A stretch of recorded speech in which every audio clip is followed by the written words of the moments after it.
The EU has imposed tough sanctions on Russia since the start of conflict in Ukraine, and European Commission President Ursula von der Leyen says more are planned. So a bundle of measures taken already, but this is certainly not enough. And yet the bloc still imported more than $185 billion in goods from Russia between March and January.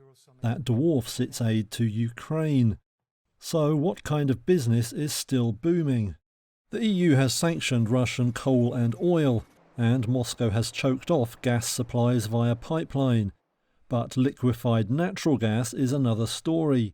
Russian LNG deliveries to Europe are up by almost 40% since the start of the war, though the volumes are still far short of making up for the lost pipeline supplies. Russia's nuclear industry faces no sanctions, partly due to opposition by Bulgaria and Hungary. Last year, the EU imported over $800 million worth of related goods. France had to deny Greenpeace reports that it sharply increased imports of Russian-enriched uranium for its power plants. The EU imported around $1.5 billion of Russian diamonds last year. It hasn't banned the trade or blacklisted state-controlled miner Alrosa. But the EU, US and G7 are now working on a traceability system to squeeze out Russian gems.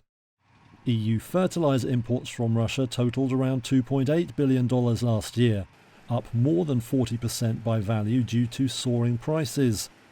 Other raw materials continue to flow, including nickel. It's used to make stainless steel, and EU imports jumped by around a half in value last year. And some major names are missing from the EU's list of sanctioned individuals and entities. Russia's second-largest oil producer, Lukoil, is one.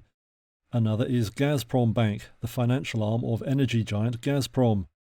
Now campaigners like Transparency International say it's time for secondary sanctions on those people, firms and countries helping others to dodge restrictions.